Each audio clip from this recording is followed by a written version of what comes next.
जावा सर्वांना. हा सध्या तर येत आहे सर.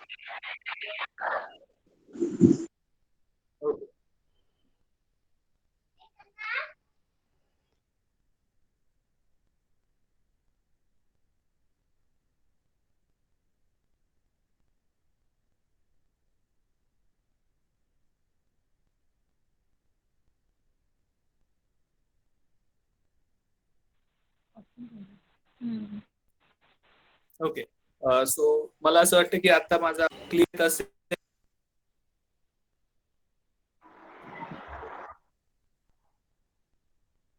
बोलू मी परत एकदा जे काही बोललो होतो.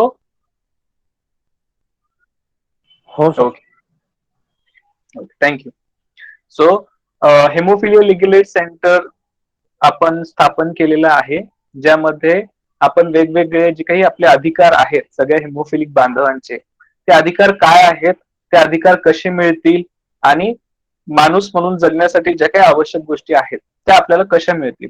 जसं आपण बघितलं की हेमोफिलिया हा खूप कमी लोकांना असतो, त्याच्यामुळं जे काही हेमोफिलिक बांधव आहेत ते सगळे दुर्लक्षित आहेत.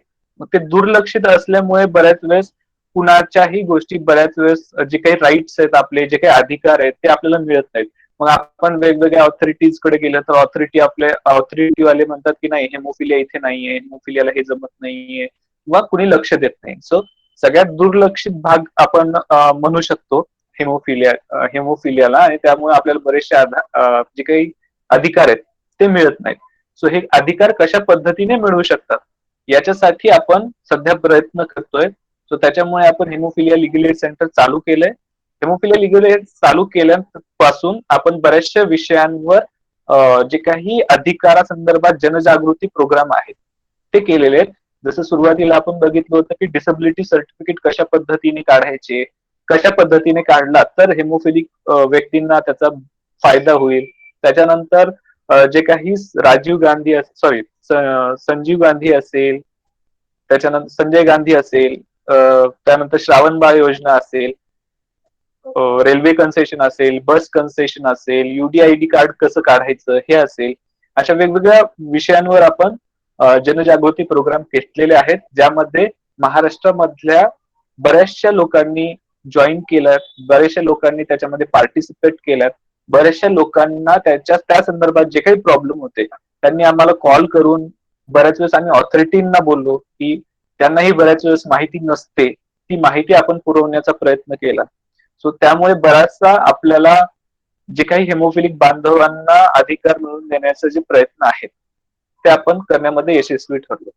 सो त्याच पद्धतीने आजही आपण एका विषयावर बोलणार आहोत. सो त्या विषयावर आज बोलण्यासाठी ऍडव्होकेट महेश टाक व नीता मॅम आपल्या सोबत आहेत, तर ते या विषयावर तुम्हाला सगळी माहिती देतील. तर ती माहिती सगळ्यांनी शांततेनं ऐकून घ्या, आणि ऐकल्यानंतर जे काही तुमचे प्रश्न असतील ते तुम्ही ऍडव्होकेट महेश टाक किंवा नीता मॅमला विचारू शकता.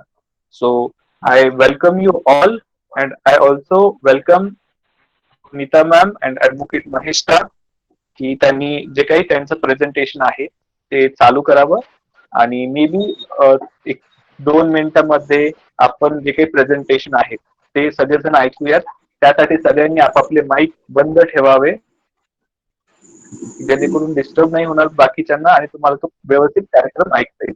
आणि त्यांचं प्रेझेंटेशन झाल्यानंतर तुम्हाला जे काही प्रश्न असतील ते प्रश्न उत्तरांचं जे काही सेशन असेल ते सेशन आपण नंतर घेऊया. पण तोपर्यंत आधी जी काही माहिती समोरचे वक्ते सांगतायत ती ऐका आणि नंतर प्रश्न विचारा.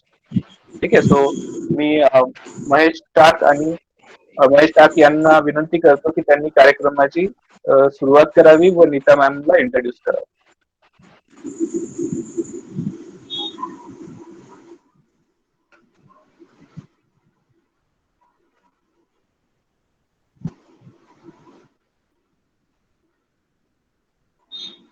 महेश,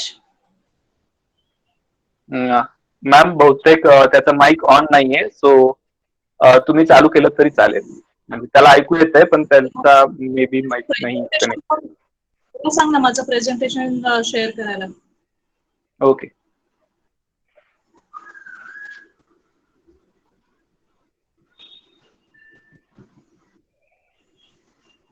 ओके, स्क्रीन दिसते सगळ्यांना? हा यस दिसते. Yes, sir. अहो त्याच्यात काय ओके. दिसत. मावशी होईल का? नाही होत. महेश आवाज बाकीच्या येतोय? हा येतोय मॅडम. स्क्रीन पूर्ण कर. ओके चालेल. सागर म्यूट कर सागर. एक- माझी एक रिक्वेस्ट आहे सर्वांना, प्लीज आपला माईक म्यूट करा, जेणेकरून सगळ्यांना व्यवस्थित ऐकू जाईल आणि समजेल. जर काही डाऊट्स असतील तर तुम्ही पुन्हा विचारू शकता. माझा आवाज येतोय? होय. हो madam. Thank you. Mahesh screen present कर.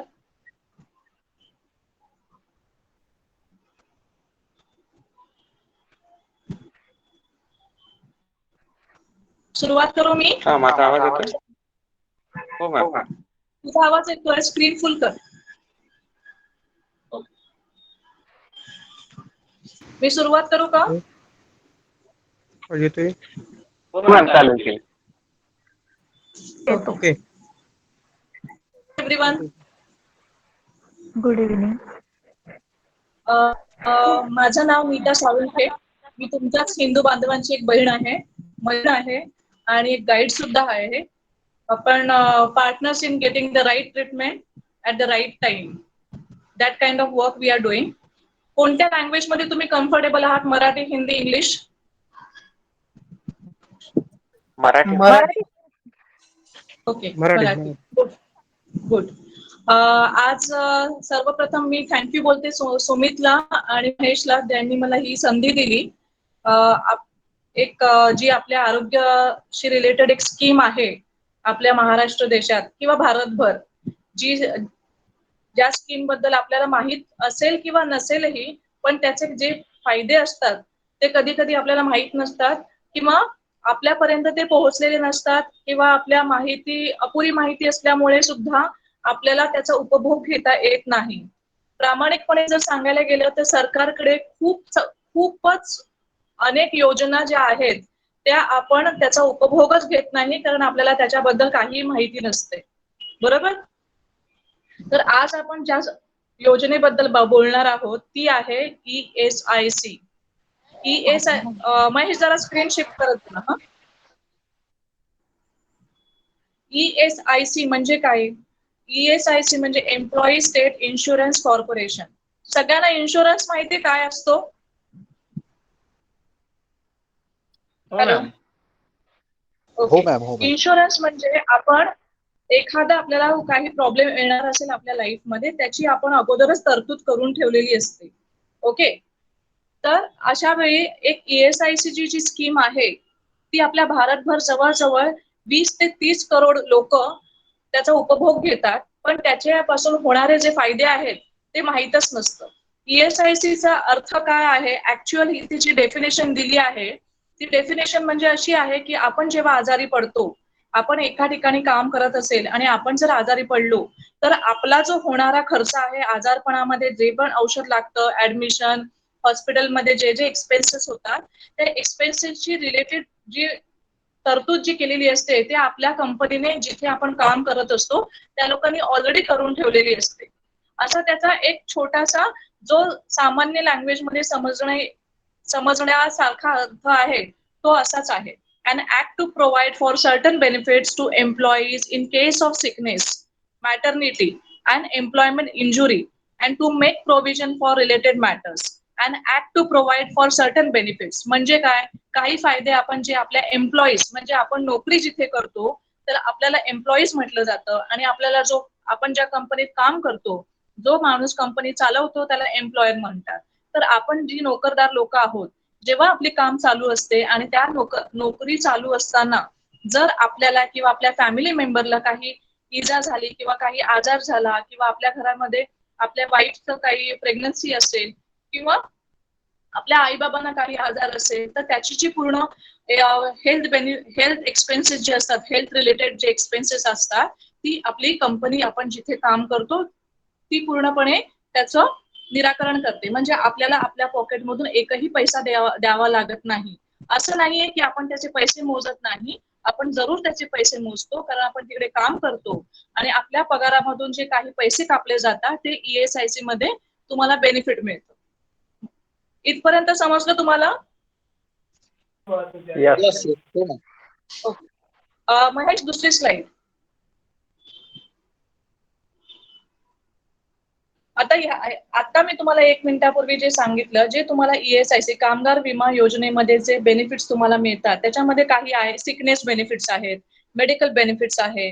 जर तुमची जर एखादा पुरुष काम करत असेल ESIC फर्म मध्ये, तर त्याच्या बायकोला बेनिफिट मिळू शकतं जेव्हा ती प्रेग्नंट असते तेव्हा, किंवा एखादा एम्प्लॉई काम चालू असताना एक्सपायर झाला तर त्याच्यामध्ये जे काही बेनिफिट्स असतात ते त्याच्या डिपेंडंटला मिळतात, म्हणजे वाईफला किंवा त्याची मुलं जी 18 वर्षाखाली असतील त्यांना पण मिळतात.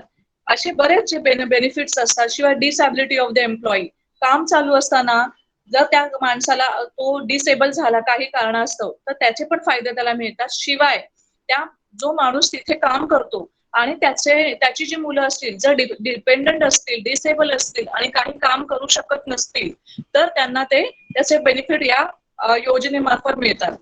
फ्युनरल एक्सपेन्स म्हणजे सपोज मी काम करते आहे ESIC फर्म मध्ये आणि माझं डेथ झाली, म्हणजे मी एक्सपायर झाले, तर माझं एक्सपायर झाल्यानंतर जे पण विधी म्हणतो त्याला फ्युनरल म्हणतात इंग्लिशमध्ये, पण आपण जे अंत्यविधी म्हणतो त्या अंत्यविधीसाठी सुद्धा पैसे मिळतात आपल्याला या ESICच्या अंडर. शिवाय आपण जेव्हा एज होतो तर काही आपल्याला पैसे भरावे लागतात आणि त्यामुळे ती लोक आपले ओल्ड एज मेडिकल एक्सपेन्सेस असतात ते पण या योजनेअंतर्गत कव्हर केले जातात. ते असे काही बेनिफिट्स आपल्याला ह्याच्यामध्ये मिळतात. हे खूपच चांगले बेनिफिट आहेत आणि जे मलाही माहिती नव्हतं, जेव्हा मी गेले 3-4 दिवस वाचायला लागले तेव्हा मला माहित झाले की ह्या पण गोष्टी आपल्याला त्या योजनेअंतर्गत आपण त्याचा मोबदला घेऊ शकतो, जेणेकरून फ्युनरल एक्सपेन्सेसचे 5,000 रुपये मिळतात. Old age medical care expenses मध्ये तुम्हाला वर्षाचे फक्त 500 रुपये भरायचे आणि मग तुम्हाला तिथून ESIC मधून तुम्ही रिटायर्ड जरी झालात तरी तुम्हाला मंथली तिकडे मेडिसिन फुकट मिळतं. महेश, दुसरी स्लाइड दाखव. महेश नेक्स्ट करू का अजून? हा. आता ESIC म्हणजे काय? ESICचा हा एक सामान्य भाषेतला जो अर्थ आहे, अगोदरचे मी इथे इंग्रजीमध्ये लिहून ठेवला आहे ते मी तुम्हाला सांगते आणि नंतर मराठीत एक्सप्लेन करते. खूप इझी आहे. जे इंग्लिश मीडियम मधून शिकले आहे आणि काही जणांना इंग्रजी कळतं, एकदम सोपी भाषा आहे. हे थोडंसं इंग्लिशमध्ये असल्यामुळे आपल्याला फार किचकट वाटतंय. The funds under the ESI scheme are primarily built out of the contribution from the employees and employers payable monthly at a fixed percentage of wages paid. Currently, the employee contribution rate is 0.75 of the wages and that of employer is 3.25% of the wages paid. ह्याचा अगदी सामान्य अर्थ असा आहे की ESIC ची जी scheme आहे, जरी सरकारने काढलेली असेल तरी त्याचे पैसे आपण भरतो. आपण म्हणजे कोण? आता फॉर एक्झाम्पल महेशची कंपनी आहे आणि त्याच्यामध्ये मी काम करते, तर महेश हा एम्प्लॉयर आहे, म्हणजे मालक आहे आणि मी तिथे काम करते म्हणजे मी एम्प्लॉई आहे. तर ही ESIC चे जे पैसे असतात, जे पण तुम्हाला मदत करतात हेल्थ बेनिफिटसाठी किंवा काही कारणासाठी, ते पैसे जे मिळालेले असतात ते तुमच्या आणि आमच्या पैशातूनच मिळालेले पैसे आहेत आणि त्याच्यातूनच काही रक्कम, काही पर्सेंटेज काढून ती लोक आपल्याला त्याचे बेनिफिट देत असतात. फॉर एक्झाम्पल वेजेस म्हणजे आपला पगार. आता एम्प्लॉई कॉन्ट्रीब्युशन किती असतं? जर सपोज माझा पगार 100 रुपये असेल तर त्याचं 0.75% माझ्या पगारातून ती लोक कट करतात. एम्प्लॉयर म्हणजे कोण? जो मला नोकरी देतोय. महेश मालक असेल तर महेश जे मला पगार देतो त्याचे 3.25% कापले जातात. आपला जो पगार असतो त्याच्यामधून 0.75% जे कॉन्ट्रीब्युशन असतं ते नोकरदाराचं असतं, म्हणजे जो नोकरी करतो त्याचं, आणि एम्प्लॉयर मालक त्याच्यातून 3.25% काढतो. असं दोघांचं जेव्हा कॉन्ट्रीब्युशन काढून ते जेव्हा ESIC फॉर्म मध्ये टाकतात तेव्हा ते पैसे सरकारकडे जमा होतात आणि या जमा झालेल्या पैशातून जेव्हा आपल्याला गरज असते तेव्हा ते आपल्याला त्याचा फायदा करून देतात. महेश, पुढची स्लाइड. आता सगळ्यात महत्वाचा प्रश्न आहे की ESI साठी कोण इलिजिबल आहे? ओके, ESI साठी जे इलिजिबल आहे, जो तिथे काम करतो, फॉर एक्झाम्पल मी तुम्हाला सांगितलं महेश मालक आहे आणि नीता नोकरी करते, तर मला जो पगार आहे तो माझा 21,000 पेक्षा जास्त नसावा आणि जर डिसेबल असेल तर 25,000 पेक्षा जास्त नसावा. ठीक आहे, क्रायटेरिया एकदम क्लिअर आहे. To be eligible for the ESI scheme, the employee or the worker's monthly salary should not exceed ₹21,000 and ₹25,000 for the people with disability. 21,000पेक्षा जर जास्त असेल पगार तर मला त्याचे बेनिफिट घेता येणार नाही. ते ESI चे बेनिफिट्स माझे बंद होऊन जाणार, माझं ESI चं कार्ड लॉक होणार, मला ₹1 सुद्धा फायदा होणार नाही. आणि जर मी डिसेबल असेल तर मला 25,000पेक्षा जास्त पगार नसावा. 25 जी बेंचमार्क जो आहे तो 21,000 फॉर द नॉर्मल पीपल आणि 25,000 for the disable people. Mahesh, next slide. आता आपल्याला हे कळायला हवं की हे ESI चे बेनिफिट कुठे कुठे मिळतात. फॉर एक्झाम्पल काही जण गव्हर्नमेंट मध्ये काम करतात, काही जण रेल्वेमध्ये गव्हर्नमेंट म्हणजे असं मंत्रालय वगैरे, किंवा काही जण प्रायव्हेट इन्स्टिट्यूट मध्ये काम करतात, काही जण ONGC सेंट्रल गव्हर्नमेंट मध्ये काम करतात. तर प्रत्येक ठिकाणी त्यांचे हेल्थ बेनिफिट्स जे इन्शुरन्स असतात ते कव्हर केलेले असतात. पण ESI सगळीकडे लागू पडत नाही. गव्हर्नमेंटने काही क्रायटेरिया दिलेला आहे, त्या क्रायटेरियामध्ये आणि त्या ठिकाणी ते ESI ची बेनिफिट तुम्हाला मिळू शकते. म्हणजे त्या जागा ESI मध्ये रजिस्टर होऊन ते ESI फॉर्म, रजिस्टर्ड फॉर्म म्हणून ओळखलं जातं. फॉर एक्झाम्पल इथे मी एक्झाम्पल दिले की कोणत्या entities covered under ESI. Entities म्हणजे कोणते कोणते अकाउंट्स त्या ESI मध्ये येऊ शकतात. फॉर एक्झाम्पल शॉप्स म्हणजे दुकानं, ज्या दुकानामध्ये 10 पेक्षा जास्त लोक काम करतात ते दुकान आपल्या दुकानाला ESI फॉर्म मध्ये रजिस्टर करून तिकडचे जे एम्प्लॉई आहेत, जे लोक काम करतात, त्यांना तो ESI चा मोबदला मिळू शकतो. पण कंडिशन एकच आहे, जेव्हा हे लोक ESI रजिस्टर करणार तेव्हा ESI रजिस्टर करताना त्यांच्या एम्प्लॉईची जी संख्या आहे ती 10 पेक्षा जास्त असावी. ही एक कंडिशन सगळ्यासाठी ऍप्लिकेबल आहे. दुसरं, रेस्टॉरंट और hotel engage in only in sales. Restaurant आणि हॉटेल या ठिकाणी पण ESI फॉर्म रजिस्टर होऊ शकते. सिनेमा हॉल, थिएटर ते पण होऊ शकतं. दुसरं, रोड मोटर ट्रान्सपोर्ट एस्टॅब्लिशमेंट, जे रोडवर काम करतात बघितलं असेल तुम्ही, ते पण आपल्या, आणि ती लोक तर पहिले आपल्या एम्प्लॉईचं ESI रजिस्ट्रेशन करतात कारण त्यांना रोड काम करताना खूप त्रास होतो, सारखे ती लोक आजारी पडतात. तर त्यांचं जे आहे हेल्थ, त्याची पूर्णपणे जबाबदारी तिकडच्या मालकाची असते, म्हणून ती लोक ते पहिलं रजिस्टर करून घेतात. दुसरं, न्यूजपेपर एस्टॅब्लिशमेंट. छोटस का असेल ना, पण असं न्यूजपेपर पब्लिशमेंट किंवा प्रिंटिंग मशीन्स असतात, जिथे प्रिंटर वगैरे प्रिंट काम केलं जातं, असे पण फॉर्म या ESI मध्ये रजिस्टर होऊ शकतात. नंतर आहे private medical institution. Private medical institution मध्ये असं जरुरी नाहीये त्यांचं टर्नओव्हर आणि त्यांच्या एम्प्लॉईची जी सॅलरी बेंचमार्क आहे ते बघून, आणि if they are fitting in to that criteria ESI form registration मध्ये तरच होतं. नंतर प्रायव्हेट एज्युकेशनल इन्स्टिट्यूशन म्हणजे क्लासेस वगैरे असतात, जिथे 10च्या वर लोक काम करतात, तिथे पण होऊ शकतं. आणि मी खाली आता मी तुम्हाला 1-2 मिनिटापूर्वी सांगितलं की कधी करू शकतो आपण ESI फॉर्म रजिस्टर. हे कोणाला लागू पडतं हे तुमच्या माहितीसाठी, म्हणजे जर तुम्ही ESI रजिस्टर असाल तर तुम्हाला हे लागू पडत नाही. हे तुम्हाला सांगण्याचं तात्पर्य एकच की तुमच्यापैकी कोणी, तुमचे आई बाबा किंवा तुम्ही स्वतः या ठिकाणी अशा ठिकाणी जर काम करत असाल, तर उद्या तुम्ही जेव्हा तुमच्या ऑफिसमध्ये किंवा तुमच्या कामाच्या ठिकाणी गेलात तर तुम्ही हा प्रश्न नक्कीच तुमच्या एम्प्लॉयरला विचारावा की आपली कंपनी ESI रजिस्टर आहे का. कारण कदाचित कधी कधी बऱ्याच लोकांना हे माहित नसतं की मी जिथे काम करतो आहे तिथे ESI बेनिफिट मिळतं किंवा नाही. ठीक आहे, तर सगळ्यात महत्वाची लाईन म्हणजे when the above mentioned establishment employ 10 or more person, the owner or employer of the establishment must compulsorily register it with the ESIC. आताच मी तुम्हाला सांगितलं की ESI मध्ये रजिस्टर होण्यासाठी कमीत कमी 10 माणसांची गरज लागते आणि त्याच्यापेक्षा जास्त तरच ती फर्म किंवा कंपनी ESIC मध्ये रजिस्टर होऊ शकते, त्यापेक्षा खाली नाही. जर तुम्ही अशा ठिकाणी काम करत असाल तर माझी पुन्हा एकदा तुम्हाला सर्वांना विनंती आहे की तुमचे आई बाबा किंवा तुम्ही स्वतः जिथे काम करत असाल तर तिथे जाऊन तुम्ही हे बघून येऊ शकता आणि उद्या तुम्ही तुमच्या कामाच्या ठिकाणी तुमच्या रिस्पेक्टिव्ह मालकाला विचारू शकता. महेश, दुसरी साईड. आता मला इथे आतापर्यंत तुम्हाला ही ESI ची बेसिक माहिती आहे जी आपल्याला माहिती असावी. याच्या एकदम मी डीप मध्ये जाणार नाहीये कारण आपल्याला त्याची गरज नाहीये. आपला आजार कोणता आहे? हिमोफिलिया. तर हिमोफिलियाची औषधं खूप महाग असतात. श्रीमंत माणूस सुद्धा घेऊ शकत नाही हे तुम्हाला पण माहिती आहे, बरोबर? मला फक्त एवढंच सांगायचंय हॅलो. की आपण ESICचा आणि हॅलो. हा मॅडम, माझा एक प्रश्न आहे. नेटवर्किंग साठी आहे की ESI माध्यम? सागर, तुम्ही तुमचा प्रश्न मॅडमचं नंतर बोलू प्रेझेंटेशन ह्याच्यावर. झाल्यानंतर विचारताल. अच्छा, ठीक आहे. ओके. एक 10 मिनिटात आपलं प्रेझेंटेशन संपेल, मग आपण प्रश्न जेवढे आहेत डाऊट्स त्याच्यावर आपण बोलू. ठीक आहे.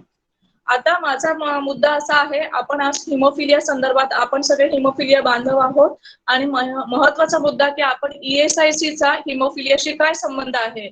पण महेश आणि सुमितने या दोघांनाही माहिती आहे की इन्शुरन्सचा किती चांगला फायदा होतो आणि जर त्याच्यामध्ये हिमोफिलिया कव्हर्ड होत असेल तर आपल्या बांधवांना त्याचा मोबदला आणि फायदा मिळायला हवा. म्हणून त्याने हा टॉपिक आज तुमच्या समोर ठेवला आहे. आणि हिमोफिलिया हे ESIC मध्ये सुपर स्पेशालिटी डिसीज म्हणून ओळखलं जातं. त्याला शॉर्ट फॉर्म मध्ये SST म्हणतात. तुमच्या माहितीसाठी त्याला सुपर स्पेशालिटी डिसीज हिमोफिलिया. तुम्ही काही you all guys are royal disease. You are not disease नाही हा, ऍक्च्युली डिसऑर्डर आहे.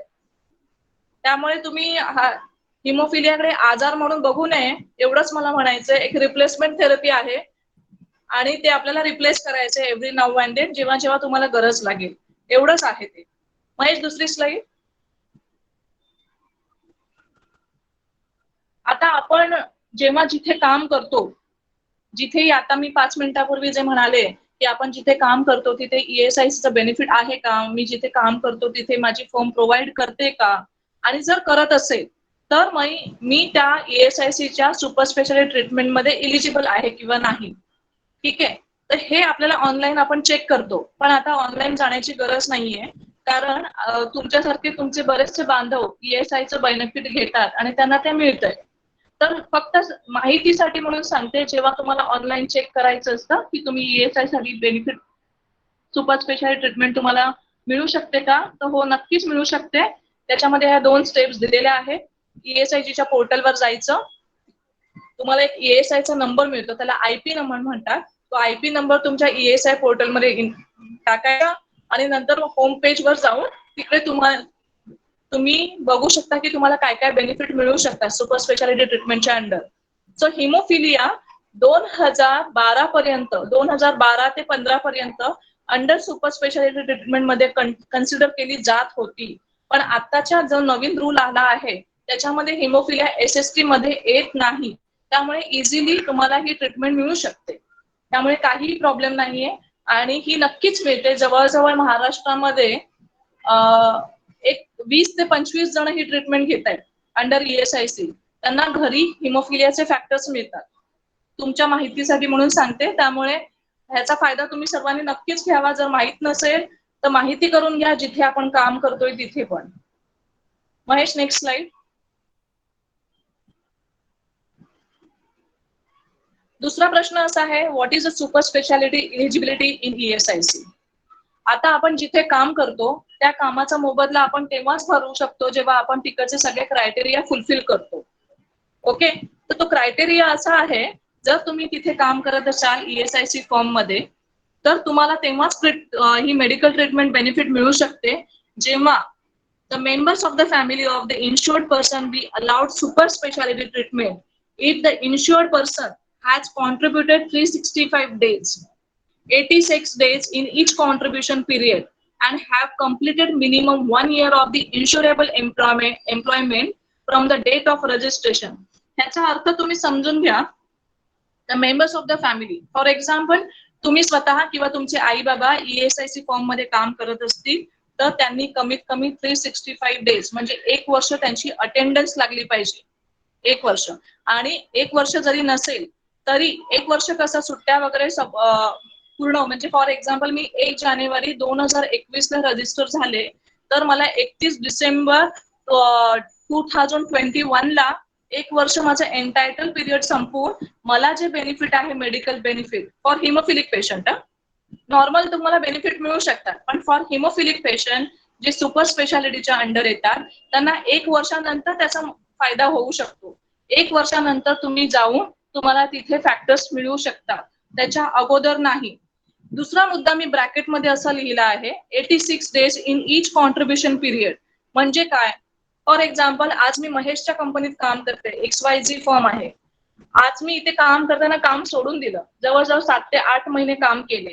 ते 7 ते 8 महिने काम केल्यानंतर मी त्या 7 ते 8 महिन्यामध्ये किती दिवस भरले तिथे ते कॅल्क्युलेट, आणि तोच IP नंबर मी सुमितच्या कंपनीत परत जॉईन झाले तर ते 86 असे 3-4 कंपन्यांमध्ये जेव्हा मी काम करणार जिथे ESIC रजिस्टर आहे असे पकडून जेव्हा ते 1 वर्ष होईल त्याच्यानंतर तुम्हाला त्याचा मोबदला मिळू शकतो.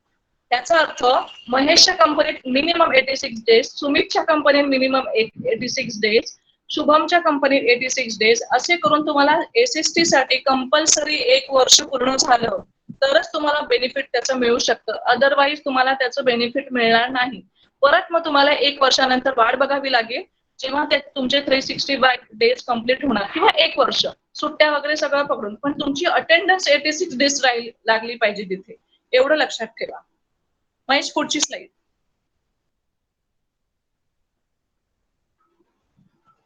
आता प्रश्न आहे असा की how PWH can avail this benefit. PWH म्हणजे पर्सन विथ हिमोफिलिया. आता मी जर हिमोफिलिक आहे आणि मी जिथे काम करते तिथे जर ते ESIC रजिस्टर आहे कंपनी तर मला तिथे अगोदर रजिस्ट्रेशन करावं लागणार.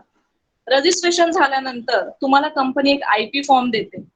तो IP फॉर्म घ्यायचा आणि मग तिकडे आपण जिथे राहतो, फॉर एक्झाम्पल मी जर स्वारगेटला राहत असेल किंवा मी मुंबईत राहत असेल, मुंबईमध्ये अंधेरीमध्ये राहत असेल, मुंबई खूप मोठी आहे, पुणे पण खूप मोठे, म्हणजे बाकी सगळ्याच एरिया आपले खूप मोठे असतात.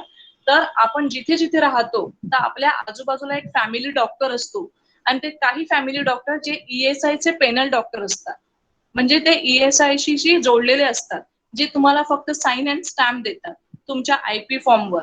म्हणून जेव्हा तुम्ही एखाद्या ESIC फर्म मध्ये नोकरी करता तर तुम्हाला जर बेनिफिट हवं असेल तर पहिलं तुमची स्टेप आहे की तुम्ही तुमच्या घराजवळ जे ESI चे पेनल डॉक्टर आहेत त्यांच्याकडे जायचं, IP फॉर्म घ्यायचा. तुमच्या IP फॉर्मवर तुमचा आणि तुमच्या फॅमिलीचा फोटो असतो. आता फॅमिलीचा फोटो का मागतात तर ESIC बेनिफिट हे फक्त तुम्हाला न मिळता तुम्हाला आणि जर तुमचं लग्न झालं नसेल तर तुम्हाला आणि तुमच्या आई बाबांना, आणि जर तुमचं लग्न झालं असेल तर तुम्हाला, तुमच्या बायकोला, तुमच्या मुलांना आणि तुमच्या आई बाबांना सगळ्यांना हे ESICचं बेनिफिट मिळू शकतं आणि मिळतं. तर पहिली स्टेप जी आहे तर तुम्हाला ते आपल्या घराजवळ जे पण ESI पेनल डॉक्टर आहे त्यांच्याकडे तो IP फॉर्म घेऊन जायचा. ते तुम्हाला फॉर्म नंबर 4 देणार, त्याच्यावर तुम्ही साइन अँड स्टॅम्प घ्यायचा. मग ते तुम्हाला दुसरी स्टेप आहे की जो पेनल डॉक्टर असतो तो तुमच्या एरियामध्ये जे ESIC किंवा ESIS हॉस्पिटल असेल तिकडे रिफर करतो. हे ESIC आणि ESIS हॉस्पिटल प्रत्येक ठिकाणी असतं. काही जे आपल्याला त्याची माहिती करून घ्यावी लागते आणि त्या हॉस्पिटलमध्ये त्यांनी तुम्हाला रिफर केल्यानंतर तुम्ही तिथे जायचं. जर तुम्ही पेशंट लहान असेल तर तुम्हाला पेडियाट्रिक डिपार्टमेंटमध्ये जावं लागेल, किंवा जर तुम्ही मोठे असाल तर तुम्हाला मेडिसिन डिपार्टमेंटमध्ये जावं. आता पेडियाट्रिक एज लिमिट जे आहे ते 12 आणि 12च्या वर जे असतात ते ऍडल्ट असतात. त्यामुळे 12च्या वर ज्यांचं वय आहे त्यांनी मेडिसिन डिपार्टमेंटमध्ये जायचं. 12च्या खाली जे आहेत त्यांनी पेडियाट्रिक डिपार्टमेंटमध्ये जायचं जेव्हाही तुम्ही ESIC हॉस्पिटलला व्हिजिट करणार. तिसरी स्टेप अशी असते, कोणत्याही ESIC हॉस्पिटलमध्ये एकही तज्ञ डॉक्टर नसतो. आपल्याला जो डॉक्टर लागतो रक्तरोग तज्ञ लागतो, बरोबर. रक्तरोग तज्ञ एकाही ESIC हॉस्पिटलमध्ये नाही आहे, हे तुम्हाला माहिती असायला हवं. मग तुम्ही जेव्हा त्या मेडिसिन किंवा पेडियाट्रिक डिपार्टमेंटमध्ये जाणार तुम्हाला एक 40 नंबरचा फॉर्म मिळतो. तो 40 नंबरचा फॉर्म घेतला की त्याच्यावर तुम्हाला ते लिहून देणार की फॉर एक्झाम्पल जर तुम्ही मुंबईमध्ये असाल तर ते तुम्हाला कोणत्याही गव्हर्नमेंट हॉस्पिटलमध्ये जिथे हिमॅटॉलॉजिस्ट असेल त्याचं प्रिस्क्रिप्शन घेऊन या असं सांगतात. फॉर एक्झाम्पल मुंबईमध्ये केईएम हॉस्पिटल आणि पुण्यामध्ये जे ESIC हॉस्पिटल आहे त्यांचे टायअप हॉस्पिटल असतात. त्या टायअप हॉस्पिटलमध्ये तुम्ही जेव्हा जाणार ESIC हॉस्पिटलमध्ये तुम्ही त्यांना जरूर विचारावं की तुमचे टायअप हॉस्पिटल कोणते आहे, आम्ही तिथून प्रिस्क्रिप्शन घेऊन येतो. कळलं? दुसरी गोष्ट, जेव्हा तुम्ही हिमॅटॉलॉजिस्टकडे जाणार तर आपल्याला नेहमी 3 महिन्याचं प्रिस्क्रिप्शन दिलं जातं. प्रश्न असा आहे की आपल्याला 3 महिन्याचं प्रिस्क्रिप्शन का मिळतं? यासाठी कारण आपली सुपर स्पेशालिटी ट्रीटमेंट आहे. कधी कधी काय होतं, पेशंट जातात आणि डिस्कंटिन्यू करतात ट्रीटमेंट. मग ते एवढी महागातली औषधं घेऊन ती लोक ठेवत नाहीत. शिवाय 3-3 महिन्यानंतर ती लोक तुम्हाला पुन्हा ब्लड टेस्ट वगैरे करून तुमचा इनिपिडर रिपोर्ट वगैरे बघून पुन्हा डॉक्टर तुम्हाला तुमचं प्रिस्क्रिप्शन किंवा ट्रीटमेंट बदलू शकतो. म्हणून प्रत्येक वेळी फक्त तुम्हाला 3 महिन्याचंच औषध मिळू शकतं ESIC मधून. जेव्हा तुम्ही हिमॅटॉलॉजिस्ट कडून प्रिस्क्रिप्शन घेणार ते परत घेऊन यायचं. तुम्ही ते प्रिस्क्रिप्शन ज्या हॉस्पिटलमध्ये ESIC हॉस्पिटलमध्ये आलेला आहात तिथे तुम्ही तुमच्या मेडिसिन किंवा पेडियाट्रिक डॉक्टरला सांगायचं, तो तुम्हाला लिहून देणार. तो जो कागद असतो पूर्ण आपल्या प्रिस्क्रिप्शनचा तो ESIच्या फार्मसीमध्ये सबमिट करायचा. सबमिट केल्यानंतर ती लोक तुम्हाला सांगणार की 15 दिवसानंतर या, तुम्हाला तुमचं औषध मिळेल. मग तुम्हाला ते 3 महिन्याचं औषध एकदम मागवतात, पण तुम्हाला फक्त महिन्याचंच औषध तुमच्या हातामध्ये दिलं जातं. महिन्याचा सपोज तुमचा डोस असेल 500 IU twice a week for 3 month.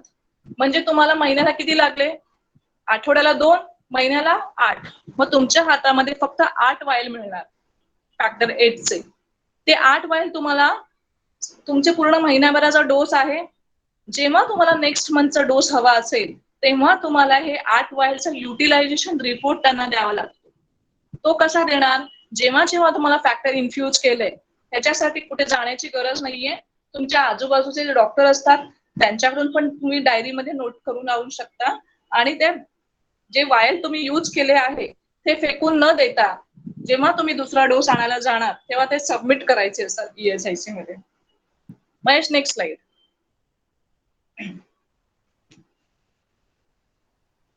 आतापर्यंत एवढं तुम्हाला कळलं असेल किंवा नाही कळलं असेल तर तुमचे डाऊट्स लिहून ठेवा. जेव्हा सगळं प्रेझेंटेशन पूर्ण होईल त्याच्यानंतर आपण सगळ्यांचे प्रश्न जे आहेत त्याचं आपण निराकरण करण्याचा प्रयत्न करू. प्रश्न असा आहे की आता हे तर ESICचे बेनिफिट आतापर्यंत तुम्हाला सगळेच कळले. प्रश्न, how I can get ESIC benefit.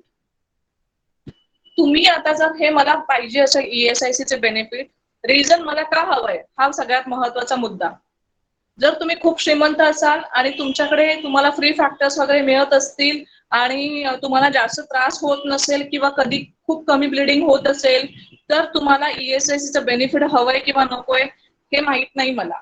काही जण काही ठिकाणी नोकरी करतात जिथे त्यांचा सॅलरी 21,000पेक्षा जास्त असतो, डिपेंड अपॉन देअर एज्युकेशन, आणि कुठे कुठे काम करतात त्यामुळे त्यांना मिळू शकत नाही. राहिला प्रश्न जे कमी शिकलेले आहेत किंवा जे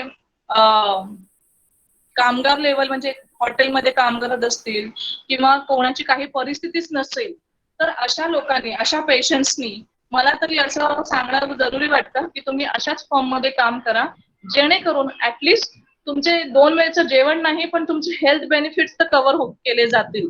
कारण आपल्याला पहिला मुद्दा असा असतो की मला तापावरची गोळी किंवा खोकल्यावरची गोळीचा काही फरक नाही पडत, पण मला फॅक्टर्स पाहिजे जेव्हा मला गरज आहे तेव्हा. तर तुम्ही जेव्हा मला ESIC बेनिफिट कसं मिळेल हा महत्वाचा मुद्दा. तर तुम्ही अशा ठिकाणी काम करायला हवं जिथे ESIC किंवा ESIS रजिस्टर फॉर्म आहे.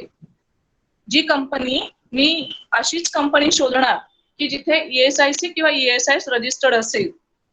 त्यानंतर तुमची सॅलरी 21,000पेक्षा कमी असावी. कमीत कमी तुम्हाला 1 वर्षाचा अटेंडन्स तिकडे मिळायला हवा.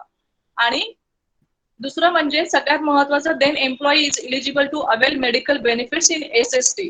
ह्या सगळ्या 3 क्रायटेरिया झाल्यानंतरच तुम्हाला सुपर स्पेशालिटी ट्रीटमेंट मिळू शकते. How I can get ESIC benefit. तर हे 4 मुद्दे. शिवाय मी तुम्हाला अगोदर एक स्लाइड दाखवली की कुठे काम केलं तर तुम्हाला मिळू शकतो ESICचा benefit, like hotels, restaurant, cinema, then industrial area. Such places तुम्ही ईएसआयसीचं नोकरीला लागून ईएसआयसीचं बेनिफिट मिळवू शकता. Mahesh, next slide. दुसरा मुद्दा मी तुम्हाला असं पण सांगितलं होतं की हिमोफिलिक पेशंट जर लहान असेल तर त्याचे आई बाबा कुठे काम करत असतील आणि जर ते काम करत आहेत त्या ठिकाणी जर ईएसआय किंवा ईएसआयसी रजिस्टर फर्म असेल किंवा कंपनी असेल तर त्यांच्या मुलांना त्याचे बेनिफिट मिळतात till the age of 18. For example, मी जर एका ठिकाणी नोकरी करत असेल आणि मी जिथे नोकरी करते तिथे ईएसआय रजिस्टर फॉर्म असेल तर माझा मुलगा जर हिमोफिलिक असेल तर माझ्या मुलाला वयाच्या 18 वर्षापर्यंत हिमोफिलियाचे मेडिसिन मिळू शकतात कारण तो माझ्यावर डिपेंडंट आहे टिल द एज ऑफ 18.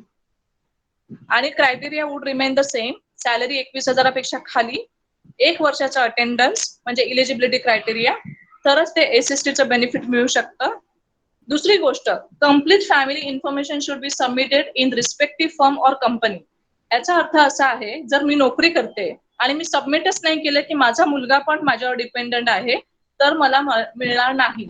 जेव्हा मी ईएसआय रजिस्टर फॉर्म मध्ये काम करते मला माझ्या फॅमिलीची पूर्णपणे इन्फॉर्मेशन देणं गरजेचं आहे with their Aadhaar card, pan card, then their birth certificate, their disease certificate, त्यांची रिपोर्ट्स, हे सगळं सबमिट करणं खूप गरजेचं आहे. तरच तुमची केस पूर्ण स्ट्रॉंग असते आणि माझ्या मुलाला त्याचं बेनिफिट मिळू शकते. Mahesh, next slide. आता हे फायदे मला कधी मिळणार? जर मी पुन्हा एकदा सांगते, ESIS किंवा ESIC आपल्या भारत देशातील खूप मोठी ऑर्गनायझेशन आहे. जवळजवळ 40 करोड ह्याचं पेशंट जे आहे ते ह्याचं बेनिफिट घेतात आणि हे तुम्हाला तेव्हाच मिळू शकेल जेव्हा तुम्ही एखाद्या ESI किंवा ESIC बेनिफिशरी रजिस्टर फर्म मध्ये किंवा कंपनीमध्ये काम करत असाल तरच. हा महत्वाचा मुद्दा आहे.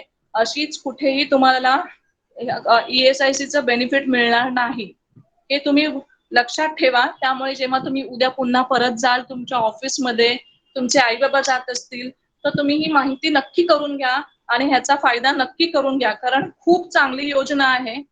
माझं तर प्रामाणिक मत आहे, जे ESIC जे हिमोफिलिक पेशंट आहेत त्यांनी होता होईतो जी ESI रजिस्टर फॉर्म असेल तिथे नोकरी करावी, कारण ज्यांचं खूप चांगलं एज्युकेशन आहे आणि खूप वेल टू डू फॅमिली मधून आहेत तर काही प्रॉब्लेम नाही, त्यांना गव्हर्नमेंट कडून फॅक्टर्स मिळतातच. पण जर तुम्हाला प्रोफायलॅक्सिस ट्रीटमेंट चालू करायची असेल, तुमचे जॉईंट्स चांगले राहावे अशी तुमची इच्छा असेल आणि तुम्ही खूप शिकलेले नसाल पण तुम्ही म्हणजे मिनिमम एज्युकेशन आहे आणि तुम्ही एक नॉर्मल काम करू शकत असाल तर अशा फॉर्म मध्ये नक्कीच तुम्ही जॉईन व्हा, जेणेकरून तुम्हाला ह्याचे फायदे मिळतील आणि तुम्हाला फॅक्टर्स वेळेवर घरी मिळतील. तुम्ही ह्याचा नक्कीच फायदा करून घ्या. तुम्ही तुमच्या आई बाबांशी बोलून घ्या आणि तुम्ही जेव्हा नोकरी करणार कुठे तर तुम्ही नक्की तुमच्या एम्प्लॉयरला विचारून घ्या की आपल्याकडे ESICचं बेनिफिट मिळतं का. ही झाली ESI संदर्भात माहिती आतापर्यंत. ओके, नंतर महेश, नेक्स्ट स्लाइड. एकच आहे फक्त आणखीन एक स्कीम, त्याच्याबद्दल आपण बोलू. ही फक्त पुणेकरांसाठी आहे जे फक्त पुण्यात राहतात. पुण्यात म्हणजे फक्त पुणे, PCMC सुद्धा नाही. आता हे मला वाचूनच दाखवायचं आहे.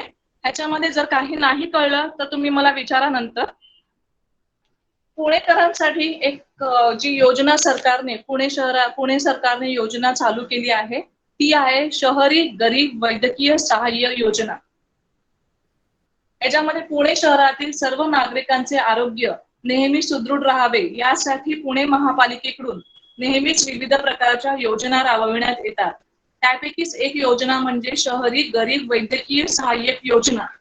जे लोक पुण्यात राहतात त्यांनी हे नक्की बेनिफिट घ्यावं आणि ज्यांची खूपच हालाकीची परिस्थिती आहे, ज्यांचं उत्पन्न 1 लाखाच्या खाली आहे आणि ज्यांच्याकडे येलो रेशन कार्ड आहे त्यांनी या योजनेचा नक्कीच लाभ घ्यावा. वर्षातून तुम्हाला 1 लाखाचा फायदा होतो.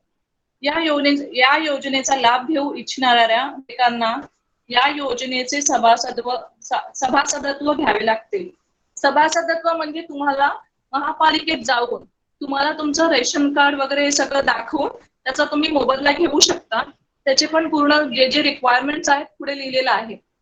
योजनेची सभासद झाल्यानंतर पुणे महानगरपालिकेद्वारे एक कार्ड उपलब्ध करून दिले जाते. या कार्डावर लाभार्थ्याला पुणे महानगरपालिकेच्या आरोग्य विभागाशी संलग्न खाजगी दवाखान्यांमध्ये स्वस्त दरात उपचार मिळतात. महापालिकेच्या दवाखान्यातून आवश्यक औषधे देखील मोफत उपलब्ध होतात. मात्र खाजगी रुग्णालयात घेण्यात आलेल्या उपचारांसाठी झालेला एकूण खर्च जर 1 लाख रुपयांपेक्षा अधिक असेल तर 1 लाखाच्या पुढील रक्कम लाभार्थ्याला अदा करावी लागते. आता हे मी का सांगते, कारण ह्याच्या मागे असं आहे की जेव्हा आपल्याला फॅक्टर्स लागतात तर काही फॅक्टर्स आहेत ते 1 लाखामध्ये तुम्हाला आता जी किंमत आहे तर 8-10 फॅक्टर तर तुम्हाला नक्कीच मिळू शकतात. त्यामुळे तुम्ही सोयीसाठी पूर्ण वर्षभराचा तो 1 लाखाचा तुम्हाला बेनिफिट मिळतं ते तुम्ही तुमच्याकडे घेऊ शकता. आणि त्याच्यासाठी खूपच सिंपल आहे की तुम्हाला काय लागतं ह्याच्यासाठी 1 लाखापर्यंतचं वार्षिक उत्पन्न असल्याचा तहसीलदाराकडचा दाखला, येलो रेशन कार्ड आणि तुम्ही जिथे राहतात फॉर एक्झाम्पल झोपडपट्टीत किंवा चाळीत तर तिकडची तुमची नोंद असलेली महानगरपालिकेकडे नोंद असलेली पावती पाहिजे. या सगळ्या गोष्टी आणि तुमची पूर्ण फॅमिलीचा फोटो असं एकत्र करून तुम्हाला तिथे सबमिट करावं लागतं पुणे महानगरपालिकेमध्ये. तेव्हा तुम्हाला ह्या गोष्टीचा फायदा मिळू शकतो. हे सगळं सबमिट केल्यानंतर त्याच्यामध्ये आणखीन एक क्रायटेरिया असा आहे की जे सभासदत्व घेतलेल्या नागरिकाचे तिसरे अपत्य 1/1/2005 पूर्वी जन्माला आले असेल तर त्यालाही या योजनेचा फायदा मिळू शकतो. आणि वय तुमचं जे आहे ते 25 वर्षापेक्षा कमी पाहिजे तरच तुम्हाला याचे बेनिफिट मिळतात तुमच्या फॅमिलीला, जे तुमची मुलं आहेत त्यांच्यासाठी. ज्या नागरिकांना अन्य सरकारी किंवा निम सरकारी कंपनी किंवा विमा कंपनीकडून औषधे आणि वैद्यकीय उपचारांचा खर्च मिळू शकतो त्यांना या योजनेचा कोणताही लाभ घेता येणार नाही. याचा अर्थ असा आहे की जर तुम्हाला ESIC किंवा तुमच्या कंपनीतून किंवा इतर ठिकाणाहून जर तुम्हाला बेनिफिट मिळत असेल तर तुम्ही शहरी गरीब ग्रामीण योजनेचा फायदा घेऊ शकत नाही. नंतर ह्याच्यामध्ये जे तेवढंच आहे तुम्हाला येलो रेशन कार्ड, तुम्ही जिथे राहता तिकडचं माहिती पत्र आणि तुमच्या पूर्ण फॅमिलीचा एक फोटो घेऊन तुम्हाला इथे सबमिट करायचा आहे. आणि हे शिवाजीनगर आहे तिथे तुमचं ऑफिस आहे, तिथे जाऊन तुम्ही सबमिट करू शकता. फक्त 1 लाखापर्यंतच बेनिफिट आहे. सांगण्याचं तात्पर्य हेच की अगदी जेव्हा गरज असेल म्हणजे वेळेला जेव्हा तुम्हाला फॅक्टर पाहिजे असतात तर तुम्ही ह्या 1 लाखाचे कार्ड वगैरे दाखवून जे खूप गरीब आहेत आणि जे झोपडपट्टीत राहतात त्यांनी हे बेनिफिट घ्यावं अशी माझी इच्छा आहे. आणि हे मला सांगितलं होतं डॉक्टर सोनाली साळवी ज्या ससून हॉस्पिटलच्या HOD मेडिसिन आहेत. त्यांनी मला सांगितलं होतं त्यांना जास्त काही लागत नाही, फक्त एवढंच दिलं तर आणि एका डॉक्टरचं प्रिस्क्रिप्शन असेल तर पूर्ण वर्षभराचं 1 लाखापर्यंत फॅक्टर ते लोक विकत घेऊन तुम्हाला घरी द्यावं लागतं. तुम्हाला ऍडमिट होण्याची पण गरज नाहीये. इतकं सुंदर आहे. आणि ती मला म्हणाली होती की आम्ही 2-3 पेशंटला पण दिले जे हिमोफिलिक पेशंट आहेत, खूप गरीब आहेत, त्यांनी हा मोबदला त्यांना दिला होता. आणि स्पेशली पुणेकरांसाठीच सांगितलं होतं त्यांनी मला हे. म्हणून मला असं वाटलं की मी तुम्हाला ह्याची माहिती द्यावी. आणि किती जणांना 1 लाखापर्यंत उत्पन्न आहे आणि कोण कसं मला प्रत्येकाची काही माहिती नाहीये, पण जर तुम्हाला माहित असेल आणि जर तुम्ही कोणाला मदत करू शकत असाल तर नक्कीच त्यांना कम्युनिकेट करा so that they can get the benefit of this. Mahesh, next slide.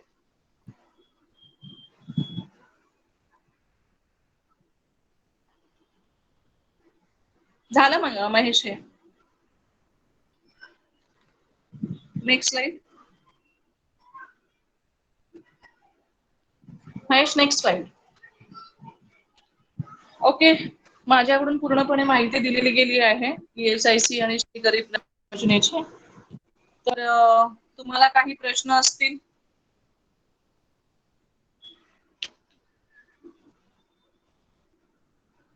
Hello. Hello.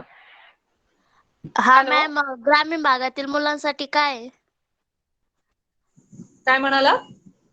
ग्रामीण भागातील मुलांसाठी हिमोफिलियाच्या. तुम्ही कुठे राहता? जालना.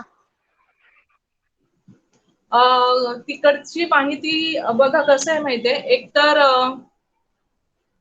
मी तुम्हाला या 2 माहितीबद्दल सांगितलं. तिकडे जर तुम्ही ESIC चं काही तुम्हाला तुमच्या घरामध्ये तुम्ही काय करता?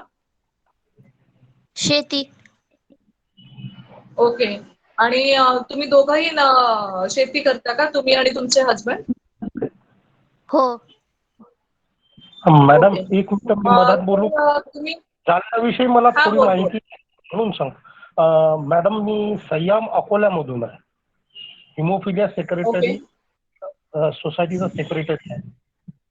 तर ओके. जालन्यामध्ये सध्या पोझिशन अशी आहे की HFIC म्हणून आहे, हिमोफिलिया वर्ल्ड फेडरेशन कडून फॅक्टर तिथे फ्री ऑफ कॉस्ट उपलब्ध होणार आहे. मानकर सर म्हणून हिमोफिलिया सोसायटीचे सर ते ऑलरेडी झालेलं आहे. STCचं ओपनिंग झालेलं आहे आणि फॅक्टर आलेले आहेत आपल्याकडे. मी स्वतः जिल्हा परिषदचा कर्मचारी आहे, म्हणून ग्रामीण भागासाठी सध्या तरी काही स्कीम नाही. ओके. पण ग्रामीण भागामध्ये असं आहे, मी बोलू का सर? हा बोला. तुम्ही जी माहिती दिली ती अगदी बरोबर आहे. जालना औरंगाबाद पासून खूप जवळ आहे मॅडम. तुमचा प्रश्न जो आहे त्या प्रश्नाचं उत्तर असं आहे की जालनामध्ये, आणि सगळ्यात महत्वाचं म्हणजे तुम्ही शेती करता, त्यामुळे तुम्हाला दुसरं ESICचं काही बेनिफिट मिळू शकत नाही. दुसरं असं आहे की औरंगाबादमध्ये हिमोफिलिया ट्रीटमेंट सेंटर आहे, डे केअर सेंटर. तिथे तुम्ही तुमच्या पेशंटला घेऊन जाऊ शकता. 10 ते 5च्या वेळात तुम्हाला फॅक्टर्स मिळतील. तिसरी गोष्ट, आताच सरांनी सांगितलं की हिमोफिलिया सोसायटीमध्ये तुम्हाला फ्री फॅक्टर्स मिळतात. हो ना सर? हो. हा बरोबर. फॅक्टर आलेले आहेत, त्याचा पण तुम्ही मोबदला घेऊ शकता. तुम्ही तिथे जाऊन त्यांच्याकडून फॅक्टर्स घेऊ शकता. चौथी जी योजना आहे, राजीव गांधी जीवनदायी योजना, त्याचं नाव जे आता कन्वर्ट झालेलं आहे महात्मा ज्योतिबा फुले योजना. पण त्याचं प्रॉब्लेम असा आहे मॅडम महात्मा ज्योतिबा फुलेचा, की महात्मा ज्योतिबा फुले मध्ये पेशंटला हॉस्पिटलमध्ये 7 दिवस ऍडमिट राहावं लागतं. 7 दिवस ऍडमिट राहिल्यानंतर त्याला फक्त 1.5 लाखापर्यंत त्याचं बेनिफिट मिळतं. 1.5 लाखामध्ये 7 दिवसाचे मेडिसिन येऊ शकत नाहीत, कारण नुसतं फॅक्टर नाही पण इतरही जो खर्च आहे, म्हणजे तुम्हाला कोणत्या सलाईन वगैरे लावणार, काही औषधं तुम्हाला ते दाखवणार, नुसतं फॅक्टर नाही दाखवणार. आणि सगळ्यात महत्वाचं म्हणजे तुम्हाला फॅक्टरची गरज आहे, तुम्हाला ऍडमिट राहण्याची गरज नाहीये. तुम्ही 7 दिवस पेशंटला ऍडमिट ठेवू शकता का? माझा प्रश्न आहे, 7 दिवस तुम्ही ऍडमिट राहाल? हो किंवा नाही? हॅलो. माझा आवाज येतो? हा येस मॅडम. मला असं विचारायचं आहे की राजीव गांधीचं जे नाव झालं आता चेंज, महात्मा ज्योतिबा फुले, तर त्याच्यामध्ये 7 दिवस ऍडमिट राहावं लागतं जर तुम्हाला फॅक्टर मिळत असतील. मग असं तुम्हाला हवं असेल त्या योजनेमार्फत तर 7 दिवस ऍडमिट, आणि ते पण फक्त 1.5 लाखापर्यंत तुम्हाला फॅक्टर्स मिळतील, आणि ते पण वर्षातून एकदाच. तर तुम्हाला 7 दिवस ऍडमिट राहणं परवडणार आहे का? परवडत नाही एखाद्या. हो का? तुम्ही राहू शकता 7 दिवस ऍडमिट? हो राहू शकतो. ओके. मग त्याच्यामध्ये 1.5 लाखापर्यंतच फॅक्टर्स तुम्हाला मिळू शकतात, त्याच्यापेक्षा जास्त नाही. त्याची जी लिमिटेशन्स आहेत ते 1.5 लाख आहे फक्त, त्याच्यावर नाही. जेव्हा तुम्हाला गरज असेल तेव्हा तुम्ही तिथे जाऊन ऍडमिट व्हायचं, तुमचे सगळे कागदपत्र जमा करायचे, तुमचं येलो रेशन कार्ड जमा करायचं, तुमचं बिलो पॉवर्टी लाईन उत्पन्नाचा दाखला जमा करायचा, आणि ते बेनिफिट घ्यायचं. महात्मा ज्योतिबा फुले योजना. हो. ओके. ओके. अजून काही प्रश्न आहेत?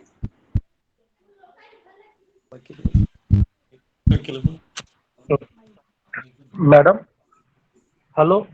हा बोला. हॅलो. हा बोला. मॅडम हा आवाज येतोय तुमचा, तुम्ही बोला. हा गव्हर्नमेंट, मी सध्या जिल्हा परिषद मध्ये कर्मचारी आहे. मी तुम्हाला सांगितलं गव्हर्नमेंट मध्ये काय होतं की डिलिव्हरी लिव्ह मिळतात, नंतर बाल संगोपन रजा ही मिळते, परंतु हिमोफिलिया पेशंट ज्याच्या घरी जन्माला येतो त्याला कोणताच बेनिफिट मिळत नाही सुट्टीबद्दल. तर याच्यासाठी कोणाशी भांडण करावं लागणार आपल्याला? काही आयडिया आहे का तुम्हाला? भांडण नाही करायचं. एक तर पहिलं म्हणजे तुम्ही RTI टाका, त्याची तुम्हाला माहिती महेश आणि सुमित पण देईल. RTI टाकून बघा एकदा. RTI टाकल्यानंतर तुमचं जे दुःख आहे की तुम्हाला जे एक्सपेक्टेशन आहे गव्हर्नमेंट कडून ते लिहा. त्याच्यामध्ये तुम्ही मेन्शन करा की मला हा इश्यू आहे, which is the right department to contact. कोणत्या डिपार्टमेंटला मी कॉन्टॅक्ट करू जेणेकरून माझ्या प्रॉब्लेमचं निराकरण होईल, निरासरण होईल. ओके, तर हे तुम्ही एकदा महेशशी पण बोला, सुमितशी पण बोला आणि आरटीआय टाकून बघायचं.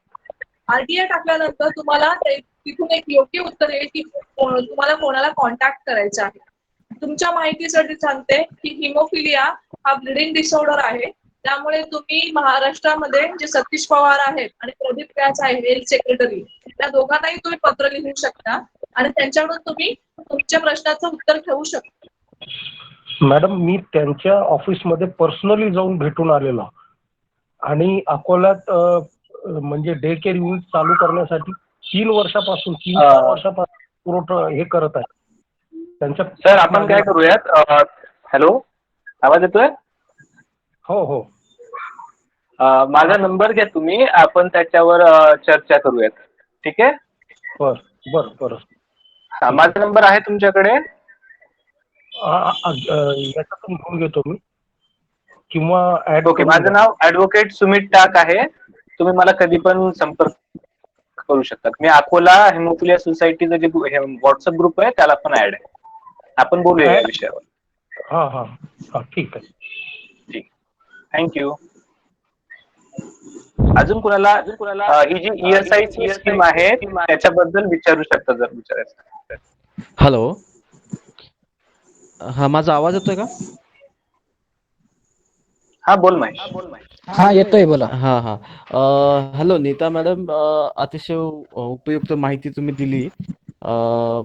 आणि माझा हा प्रश्न आहे की तुम्ही जे सांगितलं की जे एज्युकेशनल इन्स्टिट्यूशन मध्ये कोचिंग क्लासेस मध्ये ESI चे बेनिफिट मिळतात, तर जर एम्प्लॉयर म्हणून रजिस्टर करायचं असेल, जर मी समज एक कोचिंग क्लास मी सुरू केला, तर त्याच्यासाठी काय रिक्वायरमेंट आहे ESI मध्ये रजिस्टर करण्याची? ऑनलाईन केलास त्यांना जे जे डॉक्युमेंट्स लागतात कोणतीही फॉर्म रजिस्टर करण्यासाठी, कारण फॉर्म रजिस्टर करणे म्हणजे employer. You become a employer, you cannot become a employee. Okay, and employer cannot take the benefit of ESI. Employer जो मालक असतो जेव्हा चालू करतो याचा अर्थ त्याच्याकडे पैसा खूप आहे आणि तो त्याची काळजी घेऊ शकतो. त्यामुळे एम्प्लॉयर जर व्हायचं असेल तर तुम्ही ते डॉक्युमेंटेशन वगैरे आहे ते लिगल मध्ये आहे, ते महेश आणि सुमित तुला चांगल्या प्रकारे सांगेल. दुसरी गोष्ट, ऑनलाईनवर त्याचे सगळे डॉक्युमेंट जे रिक्वायर्ड आहेत, कोचिंग क्लासेस जर तुला रजिस्टर करायचं असेल ESIC मध्ये किंवा ESIS मध्ये, तर ते तुला ऑनलाईन जाऊन ते डॉक्युमेंटेशन सबमिट करावं लागेल. दुसरी गोष्ट, बिंग अ एम्प्लॉयर तुला ESICचा बेनिफिट मिळणार नाही, त्यासाठी तुला एम्प्लॉईज व्हावं लागेल. Okay okay okay, thank you. ठीक आहे. Yes yes.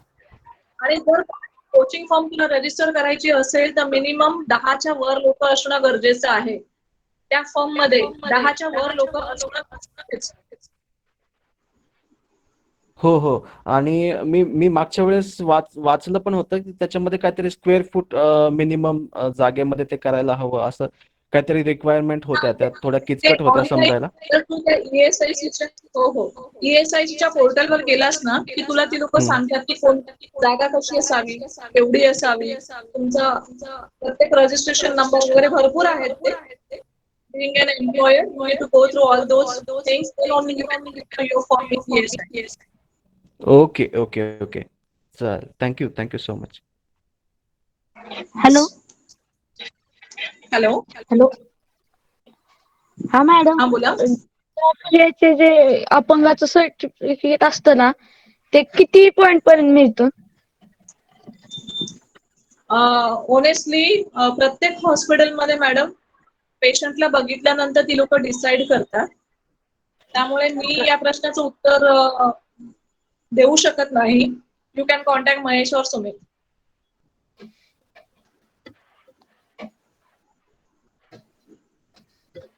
Hello sir.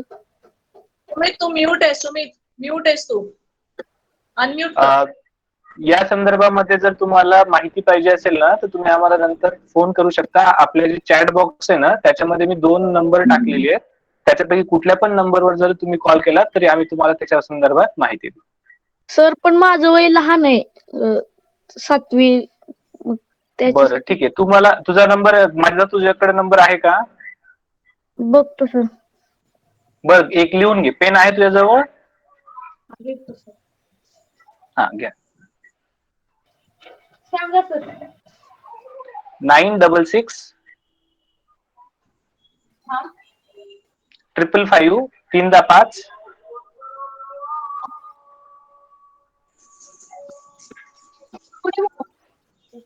88 49. Okay. या ESIC स्कीम जी आहे त्या व्यतिरिक्त म्हणजे त्या व्यतिरिक्त जर काही प्रश्न असतील तर तुम्ही मला विचारा. ESIC स्कीम किंवा गरीब ग्रामीण योजना जी आहे त्याबद्दल तुम्ही मॅडमशी विचारा, जे की मॅडम आज आपल्याला उपलब्ध आहेत त्यांना. त्याच्या व्यतिरिक्त जर असेल तर मला विचारा. हा हॅलो मॅम. Thank you sir. जे डिसॅबिलिटी सर्टिफिकेट बद्दल फक्त एकच सांगायचंय मला. प्रत्येक ठिकाणी जे सिव्हिल हॉस्पिटल आहे तिकडे सकाळी 11 ते संध्याकाळी 5 पर्यंत एक अपंग दिन म्हणून असतो. अपंग दिनाच्या दिवशी प्रत्येक हॉस्पिटल असतात, त्यांना तुम्ही भेटायचं. ते तुम्हाला डॉक्टरांकडे प्रत्येक ठिकाणी जाऊन तुम्हाला ते चेकअप करणार. प्रत्येक डॉक्टर म्हणजे हाडांचे, आपल्या मेडिसिन डॉक्टर, सगळे डॉक्टर तुम्हाला चेक करणार, त्यांचं ऑब्झर्वेशन त्याच्यावर लिहिणार आणि त्याच्या कॅल्क्युलेशन प्रमाणे ऍव्हरेज जे निघेल त्याच्यावरून तुमचं डिसॅबिलिटीचं पर्सेंटेज काउंट होतं.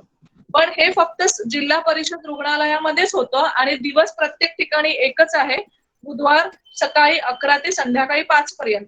पण तुम्ही लवकर जा म्हणजे जेणेकरून तुमची डॉक्टरांशी पण त्याच दिवशी भेट होईल आणि तुमचे काम एकाच दिवशी पूर्ण होईल. बुधवार हा कॉमन डे आहे सगळ्या जिल्हा परिषद रुग्णालयामध्ये, तर तुम्ही त्याची तुमच्या आजूबाजूला एन्क्वायरी करू शकता. चालतं.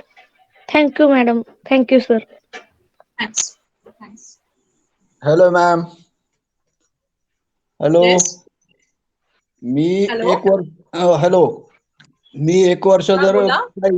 ESIC फर्म मध्ये काम केलं आणि त्याचा मी एम्प्लॉई आहे आणि कंटिन्यू 1 वर्ष काम केल्यानंतर ती फर्म सोडली तर मला बेनिफिट नेहमीसाठी मिळेल का? मिळू शकतं. तुम्हाला त्याचे काही पैसे द्यावे लागतात, पण ते तुमच्या वयावर पण अवलंबून आहे. सपोज तुम्ही 58 वर्ष रिटायरमेंट एज आहे, त्याच्यामध्ये एक क्रायटेरिया आहे सर, 58 वर्षानंतर तुम्हाला जर ESIC बेनिफिट असेल तर तुम्हाला वर्षाकाठी 500 रुपये सबमिट करावे लागतात. ठीक आहे. दुसरी गोष्ट, 1 वर्ष काम केल्यानंतर जर तुम्ही डिस्कंटिन्यू केलं तर तुम्हाला त्याचे बेनिफिट मिळणार नाही. हो का? ठीक आहे.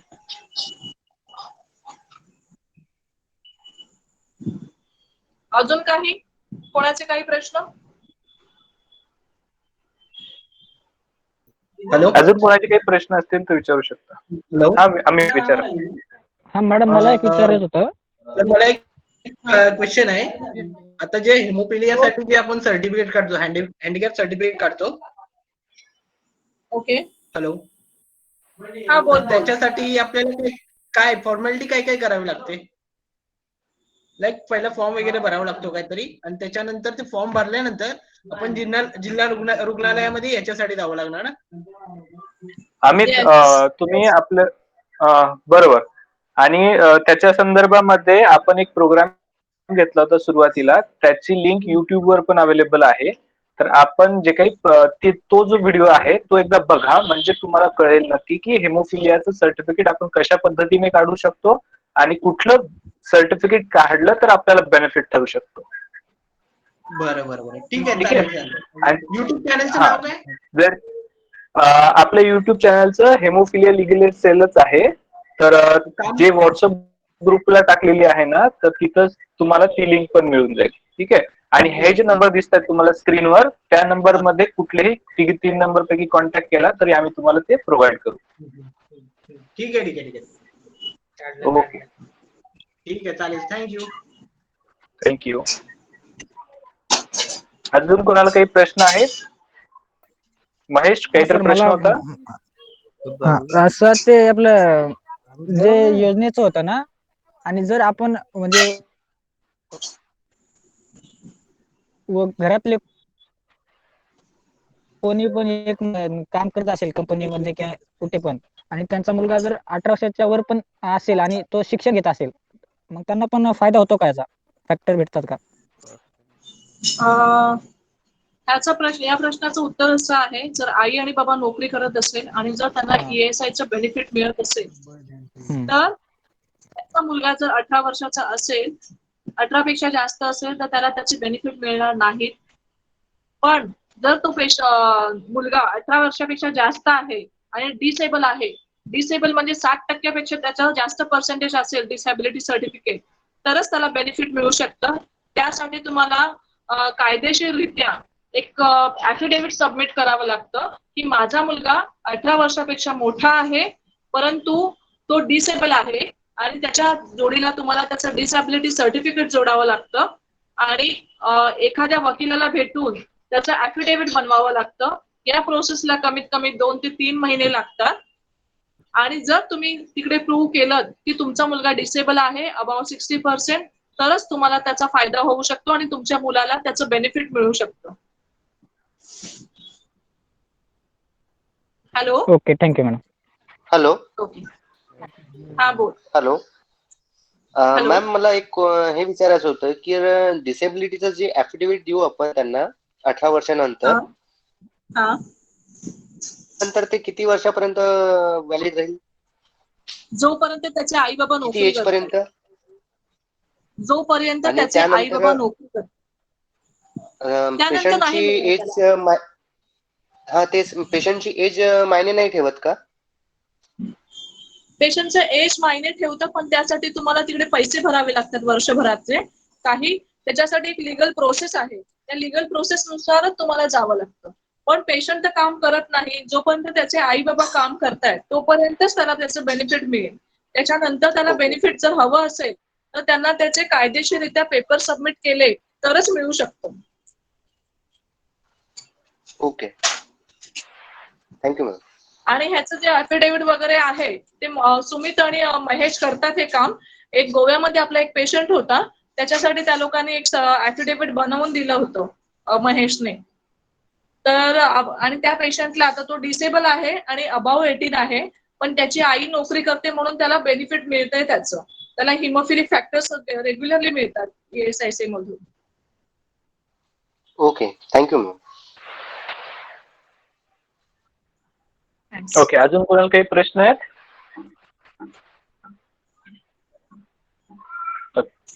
मला असं वाटतं आता बऱ्यापैकी प्रश्नांचे उत्तर झालेले आहेत. फक्त मला मॅमला अजून एक छोटासा प्रश्न विचारायचा आहे. मॅम, मॅक्झिमम सॅलरी तुम्ही सांगितली, पण मिनिमम सॅलरी काय असेल असा एकांचा प्रश्न होता, तर मी तो प्रश्न तुमच्यापर्यंत पोहोचवतो. प्रश्न असा आहे की मिनिमम सॅलरी, ओके, मिनिमम 5,000पासून चालू होते, डिपेंड त्याच्या कामाचं स्वरूप कसं आहे. हळूहळू त्याची सॅलरी वाढत जाते. फक्त एकच कंडिशन अप्लाय आहे, जी म्हणजे 21,000. 21,000पेक्षा जास्त सॅलरी नसावा. ज्यावेळी त्याची सॅलरी स्लॅब 21,000 होणार तेव्हा त्याला ESICचं कोणतंही बेनिफिट मिळणार नाही.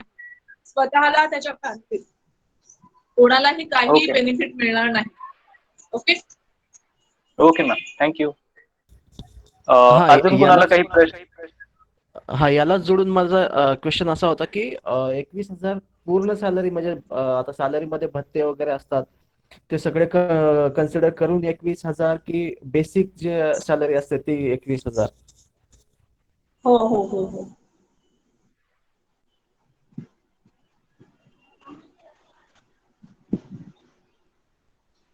अजून काही प्रश्न?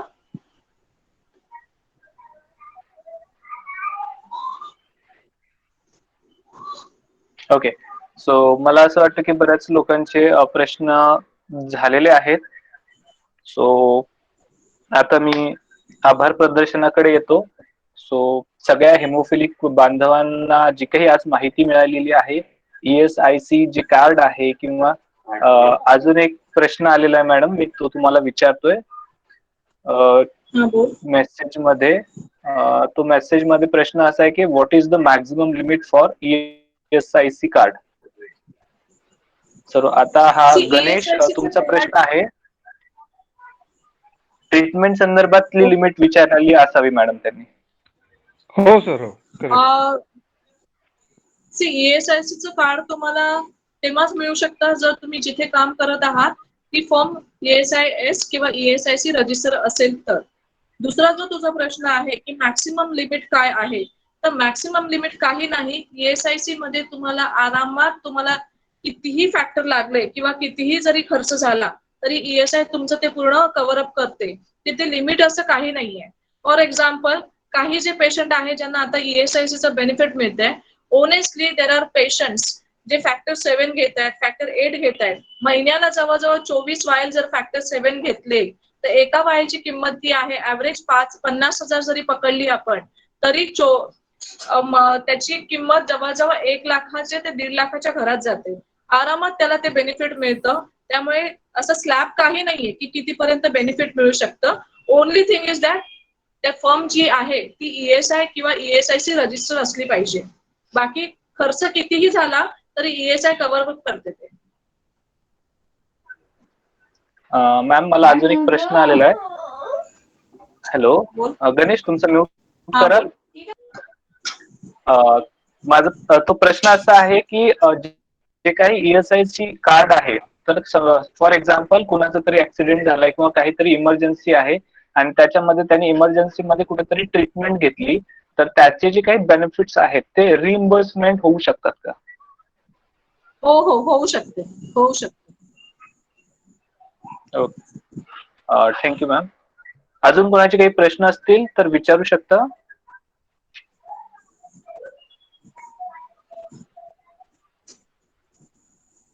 ओके, सो आतापर्यंत जी काही नीता मॅमने माहिती दिली, हेमोफिलिक बांधवांकडून त्यांचं खूप खूप मनापासून आभार की ज्यांनी आता आपण जर बघितलं तर पूर्ण महाराष्ट्रामधून जे काही लोक ऐकत होते जवळपास 50 ते 60 लोक हा सगळा प्रोग्राम अटेंड करत होते आणि बऱ्याचशा ठिकाणी फॅक्टर अवेलेबल नाहीये, बऱ्याचशा ठिकाणी हेमोफिलिया सोसायटीज नाहीयेत, बऱ्याचशा लोकांना त्याचा त्रास होतो, बऱ्याचशा लोकांना ग्रामीण भागातल्या लोकांना बऱ्याचशा स्कीम्स माहीत नाहीयेत आणि ही जी स्कीम आहे या स्कीम मार्फत जे काही फॅक्टर आहे तो त्यांना महिन्याभराचा फॅक्टर त्यांच्या घरी मिळू शकतो. सो ही जी स्कीम आहे ही जर सगळ्यांपर्यंत पोहोचली तर मला असं वाटतं की बऱ्याचशा लोकांना याचा फायदा होईल. त्यानंतर बरेचशा ग्रामीण भागातले जे काही हेमोफिलिक बांधव आहेत त्यांच्या घरचे आहेत ते बरेचसे छोटे छोटे कामं करतात. जसं आता आपण ESIC स्कीम बघितली त्याच्यात मधलेच बरेचसे कामं करतात. काही लोक शॉपवर काम करतात, काही रेस्टॉरंट मध्ये काम करतात.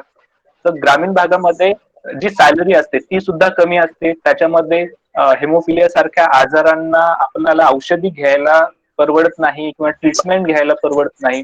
तर अशा वेळेस ही जी स्कीम आहे ही सगळी स्कीम जे काही हेमोफिलिक बांधव आहेत आणि त्यांचे परिवार आहेत त्यांना सगळ्यांना खूप महत्वाची आहे, जेणेकरून त्यांना ट्रीटमेंट मिळेल, ते त्यांचं जे स्वास्थ्य आहे ते चांगलं राहील आणि वेळेवर जर फॅक्टर मिळत गेलं तर मला असं वाटतं की कुठलाही हेमोफिलिक बांधव हा फिजिकली डिसेबल होणार नाही.